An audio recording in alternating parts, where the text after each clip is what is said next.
Oi pessoal, tudo bem? Nesse vídeo eu decidi criar alguns vídeos, né, para falar sobre análise de dados.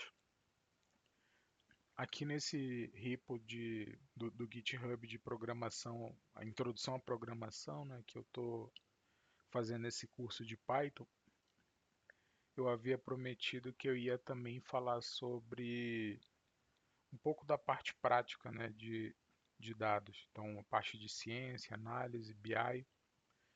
E aí eu criei essa pasta chamada Data Analytics Quick Dirty.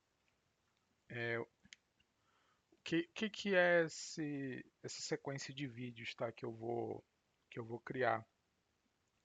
Quando a gente trabalha com análise de dados, principalmente muito próximo assim de áreas de negócio, é comum que as áreas elas peçam para a gente algumas análises rápidas e até alguns modelos ad hoc, né, usando estratégias assim mais, vamos dizer, heurísticas, né? E aí a gente tem que responder de uma forma bem rápida. E a diferença assim de um sênior, de um cientista de dados ou de um analista de dados sênior, é que ele tem um arsenal muito vasto, né? Tem um conhecimento assim muito grande sobre diversas áreas.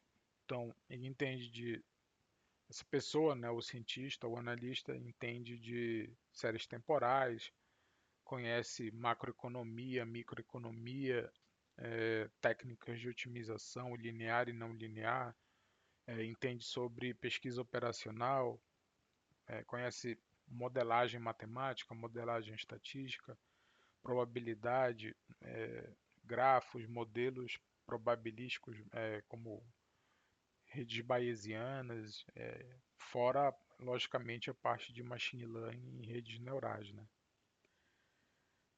Mas eu gosto, isso aqui é um apelido, tá? Que eu gosto de chamar Quick and Dirty, é o rápido e sujo, né?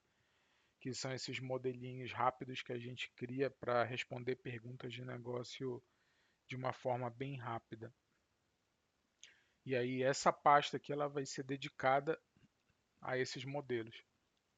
Esse primeiro exemplo que eu estou trazendo aqui para vocês é sobre precificação e elasticidade, tá?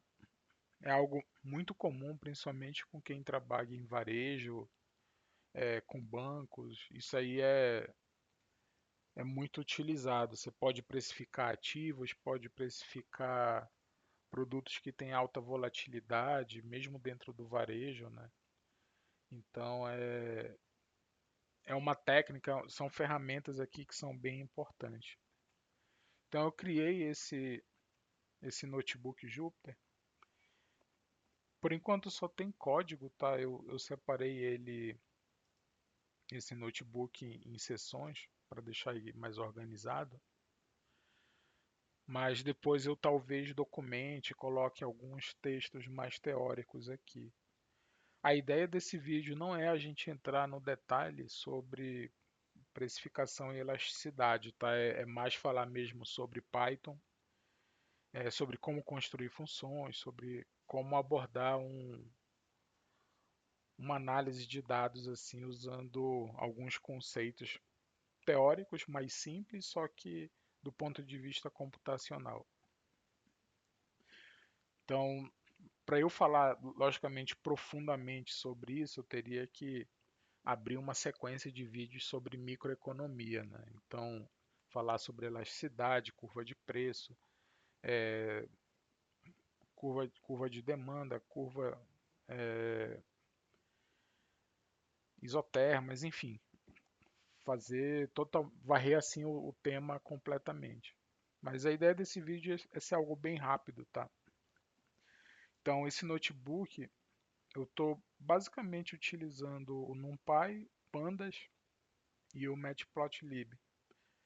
Então, as versões aqui que estão instaladas no meu computador é a 1.44, né, do Pandas, o NumPy é a 1.24 e o Matplot é a 3.5.2. a minha versão do Python é a mais atual. Eu já fiz o update dele, tá? Então, quem quiser pode forcar esse notebook, né? Se quiser baixar também, ele roda liso, tá? Vou até mostrar aqui para vocês. Então, dou aqui o run all, ele vai chegar até o final. Então, ele roda liso, tá? Eu sei que é até piada, no meu computador roda, né? Mas se vocês tiverem versões estáveis próximas a essas do NumPy, do Pandas e do Matplotlib, deve rodar tranquilamente no computador de vocês também.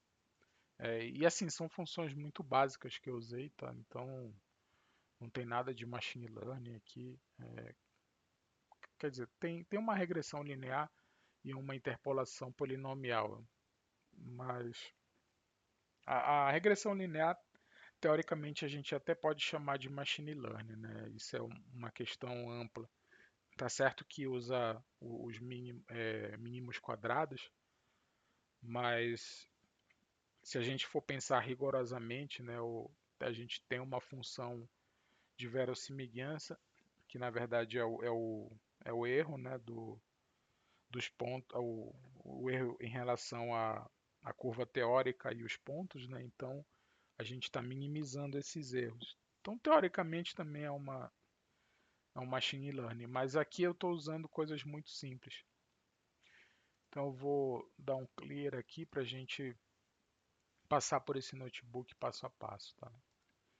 Então, vou colocar aqui, fazer os imports. Eu gosto, quando eu gosto assim de fazer experimentações, é até uma característica minha como cientista, tá? Eu gosto de sempre criar funções e deixar elas encapsuladas. Então, eu sempre crio uma célula em que tem todas as funções que eu uso na minha esteira de dados. E aí, se eu quiser, eu posso rapidamente eu encapsulo isso criando uma classe, gera um ponto .py e aí é só usar como se fosse uma biblioteca pessoal minha, tá? Mas aí eu sempre deixo elas aqui, essas funções encapsuladas dentro do próprio notebook, que aí eu posso evitar, aí eu evito de ficar tendo que fazer import e tal, mas aí fica mais organizado. Quando a gente organiza assim, dessa maneira, né, o notebook, é muito mais simples de você entender o que está sendo feito. E aí não fica aquele notebook macarrônico, em que você não usa o melhor da linguagem Python, né, que é a orientação ao objeto. Então, quem estiver iniciando aí na área ou quem quiser, né, entender um pouco mais sobre desenvolvimento de software, eu acho que essa daqui é uma boa prática que tem que ser utilizada. Então, essa primeira função aqui, ela gera um exemplo, só para eu discutir um pouco da teoria, também para não ficar um vídeo muito aplicado, né? Eu acho que a gente conceituar e contextualizar é sempre bom. E aí eu gero um dataset sintético. Depois eu vou falar sobre mais detalhes o que eu fiz aqui, mas basicamente eu simulei uma base transacional que já está agregada. Aliás, não é uma base transacional, é uma base já analítica, onde ela sofreu uma agregação. E aí eu tenho o ID dos usuários, eu tenho o mês em que eu estou agregando isso, e eu tenho o preço que foi pago nesse determinado produto. E aqui nessas funções abaixo, elas estão na minha esteira analítica. Então, essa primeira função, ela é só para eu discutir a teoria de precificação. Essa segunda função, ela gera o dataset sintético. E todas essas outras funções eu estou simulando como se eu estivesse analisando esse dataset, tá? Então, tudo que está aqui na parte de funções da esteira analítica são as funções que eu criaria para gerar esse modelo de precificação. Eu não vou entrar aqui no detalhe de cada uma das funções, mas eu deixei os códigos comentados e os códigos eles estão bem, pelo menos eu acredito, né, que eles estão bem pythônicos, então estão bem fáceis assim de serem lidos. Pode ter um bug ou outro, tá? Por exemplo, nessa linha 81 eu tenho uma divisão. Teoricamente eu tinha que botar aqui uma safe division, no caso do valor pago ser igual a zero. Mas como esse dataset aqui é sintético, ele está bem limpinho, a gente não vai ter esse problema, tá? Se vocês estressarem o dataset, lógico que isso pode aparecer, mas não vai ser o caso aqui nesse vídeo, tá? Eu já deixei aqui o seed preparado com os valores que fazem sentido para esse exemplo que eu vou dar. Mas sintam-se à vontade aí para explorar essas funções e como que elas vão responder, fazer um QA, né, um Quality Assurance, como que elas respondem aos testes de estresse. Mas eu vou entrar já na parte do pipeline. Deixa eu só rodar aqui essa célula com as funções. Deixa eu fechar aqui essa seção e aí a gente vai poder começar a falar de fato sobre a teoria e sobre a análise de dados. Então, só falar rapidamente sobre o que é uma curva de preço, né? A gente tem no eixo Y aqui das ordenadas os valores de preço e no eixo X a gente tem as quantidades, né? Então essa daqui é um exemplo de curva de demanda. Essa curva ela é linear. Existem diversos outros tipos de curva. Por exemplo, pode ser uma isoterma, podem ser diversos tipos de funções, mas aqui ela é uma função P de preço, né, igual a um A mais um B vezes a demanda. Então, onde o A é o coeficiente linear e o B é o coeficiente angular. Para esse exemplo específico, a gente tem que a função é P igual a 4 menos 2 vezes a demanda, que eu chamei de Q. Então, o P é o preço e o Q é a demanda. E aí a elasticidade, né, do preço, ela tem essa cara aqui, que é o epsilon, né, a minha elasticidade, 1 menos 2 sobre a demanda. Depois vocês podem procurar como que faz esse cálculo, mas basicamente é a derivada sobre o valor da função, a derivada do preço em relação à demanda, dividido pelo preço, e aí tudo isso dividido pela derivada do preço em relação a derivada da demanda em relação ao preço dividido pela demanda. E aí dá essa função aqui. Aí como que a gente interpreta esse gráfico, tá? Baseado aqui nesse valor de epsilon, a gente precisa encontrar qual que é o valor da elasticidade unitária. Então, aonde que a demanda, né, esse epsilon aí vai ser igual a 1. E aí a gente separa essa curva de preço em duas regiões. Então aqui a gente vê que a elasticidade unitária está nessa curva pontilhada, né? E aqui é o ponto que separa. E aí tudo que tiver acima desse ponto, nessa região da curva, nesse quadrante aqui de cima, é a minha região elástica. Ou seja, são pessoas que estão dispostas a pagar um preço alto sobre o meu produto. E aí na região que está abaixo, nesse quadrante aqui de baixo, é a região inelástica. Ou seja, são indivíduos, né, que não estão dispostos a pagar valores altos no meu produto. Então isso aqui em resumo, é um resumo assim muito curto, tá? De longe isso daqui é o suficiente para alguém entender sobre curvas de preço ou microeconomia. mas é o suficiente para a gente falar sobre o exemplo aqui desse vídeo, tá? Então eu vou gerar aqui o dataset sintético, eu vou mostrar para vocês aqui a cara dele, né?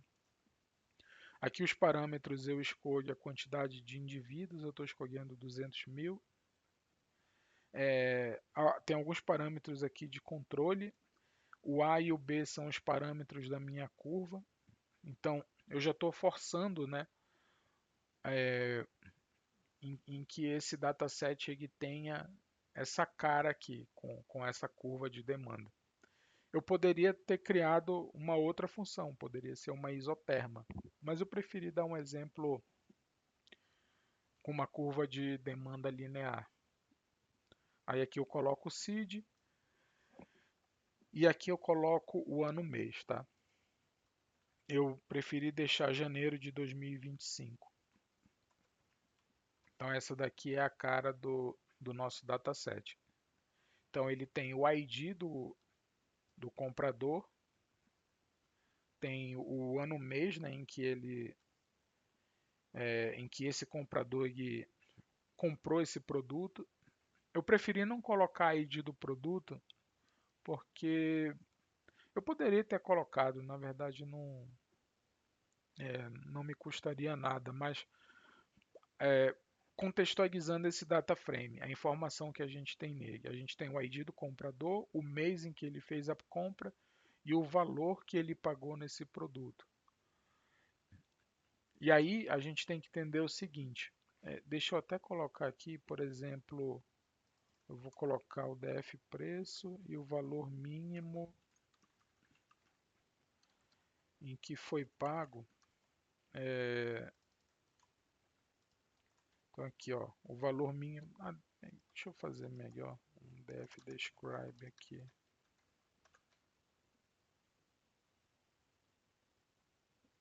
Desculpa, é df preço, não é df.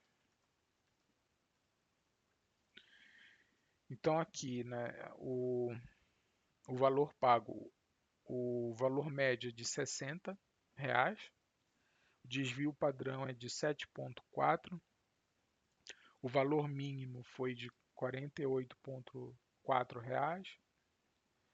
E aí a gente tem aqui os percentis, né? Tem o valor máximo, tem o quartil 25, 50 e o 75. Então esse daqui é o nosso dataset sintético, tá? Depois eu posso fazer alguns outros exemplos onde eu posso gerar outros meses e aí gerar com outros produtos também. E aí também esse ID, né, que ele é único, eu fiz questão dele ser único para simplificar o exemplo. Mas aí a gente pode fazer com que esses IDs eles tenham cohort, né? Ou seja, eles voltam em meses futuros. E aí a gente pode deixar esse exemplo muito mais complexo.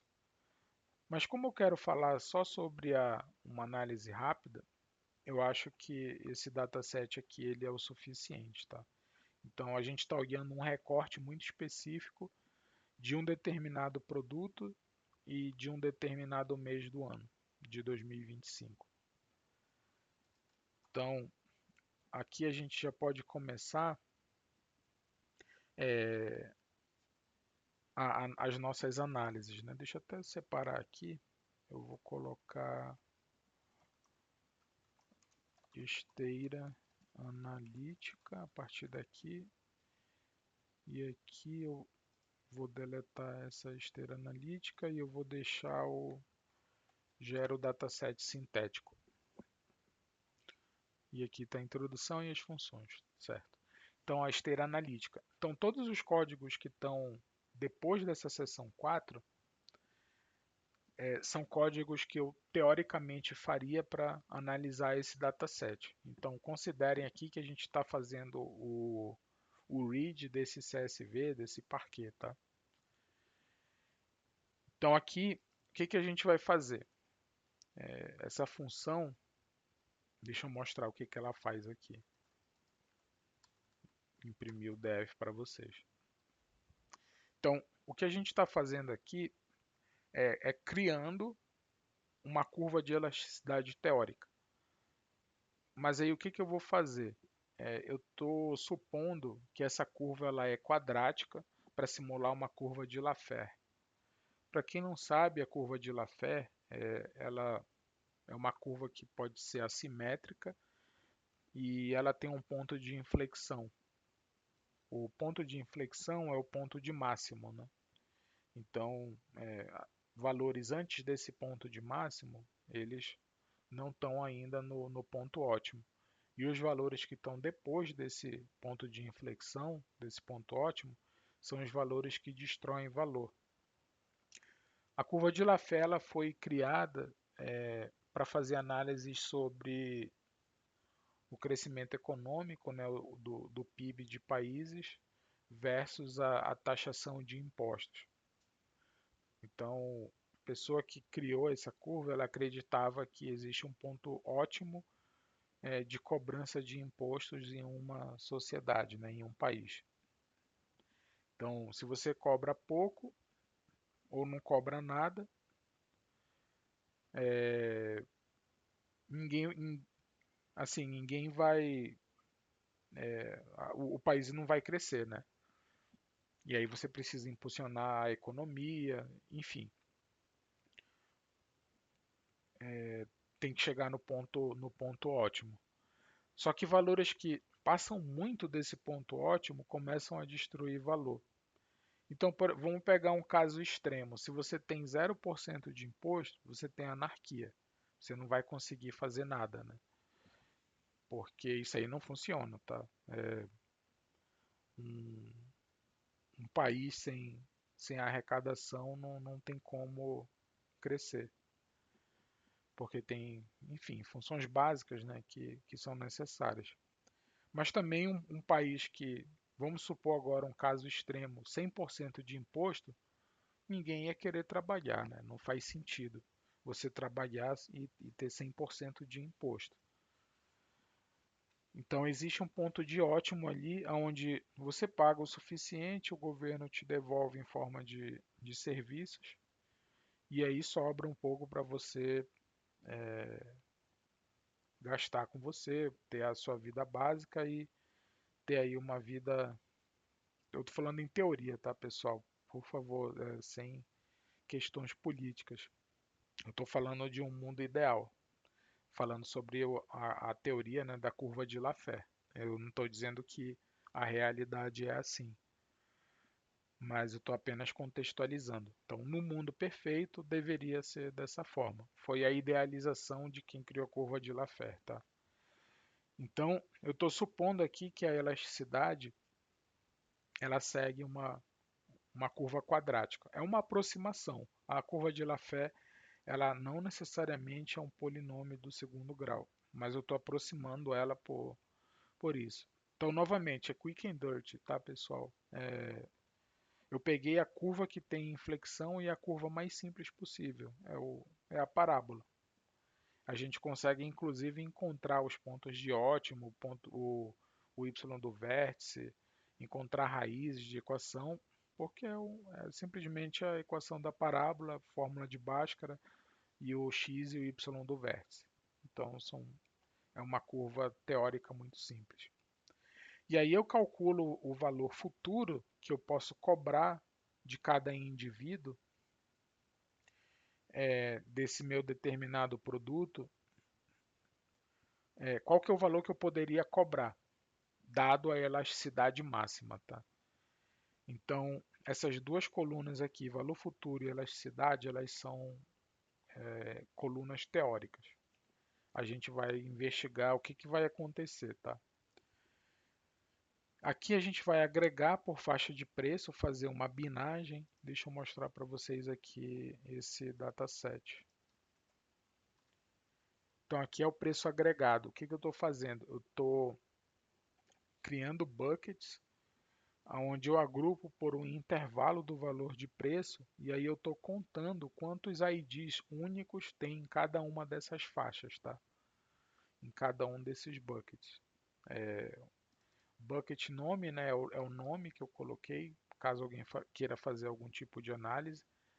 A captação é a contagem do ID único em cada um desses buckets. Aqui o bin preço eu tenho o intervalo que eu utilizei, né, para criar as faixas. Repara que eu posso escolher aqui o step, o valor máximo e o valor mínimo do preço. Eu acho que tem inclusive o número de buckets também, mas eu acho que eu não coloquei aqui. Deixa eu ver. Seed. Não, acabei não colocando. Eu deixei hardcoded com 20, tá, pessoal? Mas depois eu posso colocar um parâmetro onde a gente pode escolher a quantidade de, de faixas, tá? Mas beleza, a gente tem aqui o nosso dataset agrupado. E aí eu calculo o valor da mediana do valor pago para cada uma dessas faixas. Então a gente tem aqui o valor mediano de cada bucket e a quantidade arrecadada, né, de pagantes em cada um desses buckets. E aqui eu vou fazer o plot. Deixa eu fazer um display aqui. Então essa aqui é a nossa curva de preço observada, tá? Repara que o valor pago mediano e a captação, eles estão no meu dataset original. Estão aqui no dataset sintético, que nada mais é do que a contagem do ID e aqui o valor pago. Acabei vendo aqui que... e aqui tem... Opa, esse aqui é o... Deixa eu mostrar aqui. Então tá aqui o dataset. Então eu tenho a contagem de IDs e aqui eu tenho o valor pago. Então são valores observados, tá? Então beleza, a gente tem esse gráfico aqui que ele é o gráfico real. E aí a gente vai fazer uma regressãozinha linear só para encontrar qual que é a equação dessa reta e ver se o nosso modelo é razoável. Então, obviamente, né, o R2 ele vai ser altíssimo porque esse é um dataset sintético. Eu criei ele dessa forma. Ele tá, teoricamente, ele está sem outliers, não tem missing e ele já está bem agregado. Então aqui a gente tem a equação, né, da nossa reta, o coeficiente linear dele é 81,785 e o coeficiente angular é menos 0,003. Então a gente vem aqui para a próxima função, o que a gente vai fazer? Deixa eu mostrar aqui o dataset que eu criei e o que essa função está fazendo. Então, essa função ela vai ter como entrada o dataset já com os valores teóricos aqui, né, de valor futuro e elasticidade, que é esse DF aqui. Então,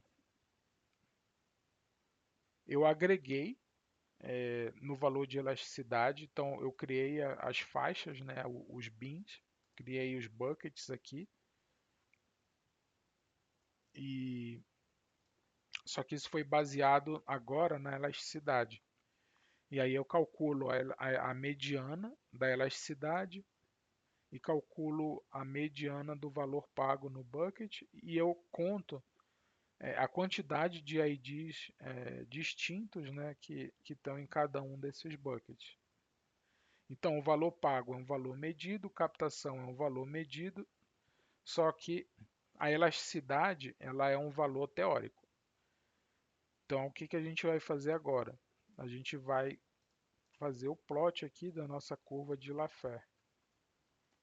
Repara que ela ficou bem feia, tá? Assim, obviamente isso aqui não é uma curva quadrática, não é uma curva, uma parábola, mas ela tem aqui um ponto de inflexão, porque mas ela é uma curva de Laffer, tá? Porque ela tem um ponto de inflexão aqui. E agora a gente vai fazer o nosso fit aqui do nosso modelo teórico.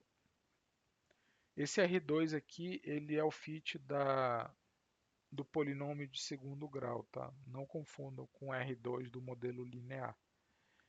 Eu só coloquei esse nome aqui, mas ele é o quão bom, né? O nosso modelo o nosso modelo ele fita os dados reais. Então a gente viu que tá assim, não tá ruim. 61%, quase 62% é um valor razoável. Então a gente tem um modelo teórico que, assim, obviamente ele não é terrível, mas também não é bom, mas ele consegue explicar razoavelmente bem os nossos dados, dentro aí de um critério de aceite, tá? Então a gente, por exemplo, repara que aqui o nosso modelo, o ponto de máxima, ele está bem próximo do ponto de inflexão real, né? Então, se a gente calcula aqui o y do vértice e o x do vértice, a gente encontra qual que seria a elasticidade ótima para esse produto para o mês de janeiro de 2025. Então, a gente tem aqui os valores os nossos coeficientes, né, da parábola, e aí vocês podem calcular o, qual que seria o y do vértice, qual que seria o x do vértice. E aí a gente consegue marcar qual que seria a elasticidade média. Aqui a gente dá para ver que a elasticidade média está entre 165% e 170%. Ou seja, esse produto ele é bem elástico, né? A gente consegue chegar próximo aí de 170% do valor mediano dele, né? Que era mais ou menos R$ 49. Então a gente consegue chegar aí 1,5 vezes esses R$ 49. Então, repara que isso daqui é algo super simples. A gente usou conceitos assim que, se a gente for realmente no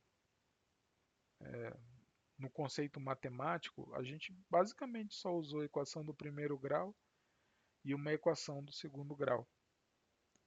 Então são conceitos super simples que a gente vê no ensino médio. Então quem dominar esses conceitos matemáticos, né, entender de regra de negócio, saber trabalhar com dataset, aqui logicamente eu já iniciei de uma etapa em que a gente já tem um dataset trabalhado, né? Teoricamente, o cientista ou analista teria que entrar no banco de dados lá numa tabela transacional, ia ter que agrupar os IDs no ano mês, pegar o valor médio pago filtrar esse produto, né? Então teria que ter o SKU lá desse produto, ou se fosse um produto de portfólio de investimento também. Não necessariamente isso daqui precisa ser um produto de varejo, pode ser um produto de investimento também, né? Algum tipo de ativo. Então filtraria qual que seria o ID desse produto e calcularia o valor médio pago, por exemplo, se houve mais de uma compra, né?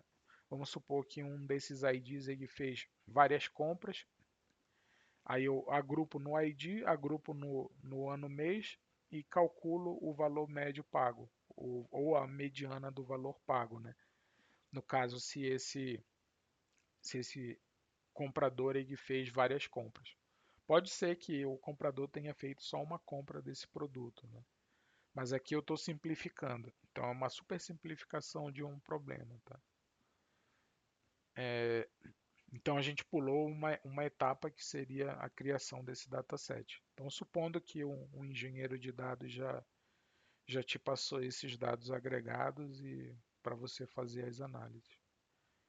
Então aqui você consegue responder diversas perguntas, né, para uma área de negócios. Você consegue mostrar essa curva de preço, de demanda, né? E você mostra assim, olha, eu consigo calcular, aqui está a zona elástica, aqui embaixo é a zona inelástica, aqui o preço que é o preço que separa essas duas zonas, né, é um valor X, vamos supor que seja aqui R$ 65. Então a gente viu que o valor mínimo era 49, o valor máximo era algo próximo de 80. Então o valor aí que separa a minha elasticidade unitária, vamos supor que seja 65. Então tem uma gama aqui de compradores, né, que estão dispostos a pagar. Então é bastante gente. Então a gente repara que esse produto aí tem uma boa elasticidade. A gente pode aumentar o preço dele bastante que os compradores eles vão se interessar ainda. Então você pode mostrar aqui, né, essa curva. Ó, a nossa curva teórica, aí você pode dar a justificativa. É uma aproximação e tal. Não, a gente sabe que não é perfeito. Aqui você pode até incrementar e utilizar algum tipo de método heurístico para encontrar o valor ótimo ou exato. Mas repara que seria desnecessário, você gastaria algumas horas a mais procurando algum tipo de método heurístico, né, para fazer o fit aqui dessa curva, ou não, né? O Python ele é bem versátil. Mas enfim, você consegue aqui ver e mostrar para o seu stakeholder que essa curva quadrática ela serve para encontrar o valor de máximo o valor de elasticidade média ótima para esse produto. Então, com esses dois gráficos aqui, você consegue vender a sua análise, né? E aí você ajuda o stakeholder a responder algumas das perguntas.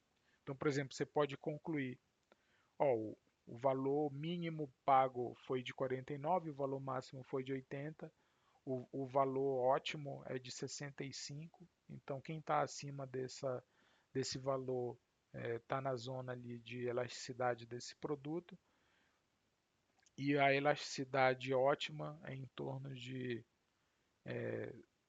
entre 165 e 170 por cento, né? Então, com isso você consegue responder bastante coisa e com análises super simples. Assim, os códigos são muito simples, tá? Das funções que eu criei. É basicamente plot, regressão linear, interpolação quadrática e geração de dados sintéticos, né? No caso da curva de elasticidade e de preço futuro. Só mais um comentário antes de eu encerrar o vídeo, tá? Repara que nessa função aqui da elasticidade teórica, eu coloquei os parâmetros. Então isso aqui foi um chute. Mas se você quiser evoluir essa análise, você pode criar um método que fique variando esses parâmetros, e aí você pode colocar uma função de verossimilhança, uma função target, para reduzir. Aí você pode, por exemplo, colocar o R2 aqui como um parâmetro de chegada para o seu método heurístico, tá? Então, o valor, eu vou variar os meus parâmetros da função quadrática até que o R2 ele atinja o máximo valor possível. Aí você pode criar vários data frames aqui com diversos valores e aí você verifica qual que seria de fato, né, o ponto ótimo de elasticidade. Eu já fiz isso, como eu que criei o dataset sintético, eu sei que esses valores aqui já são os valores ótimos, tá? Então, por construção, eu sei que esses valores aqui estão bem próximos do ótimo. Mas fica aí essa consideração, eu acho que é mais um ferramental aí que vocês podem desenvolver, tá? Então, eu espero que vocês tenham gostado do vídeo. E eu gosto bastante desse tipo de análise suja e rápida, né? Eu trabalhei bastante tempo em um lugar que a gente fazia esse tipo de coisa. Então eu tenho aí um arsenal bem amplo para dividir com vocês. Então, eu espero que vocês tenham gostado.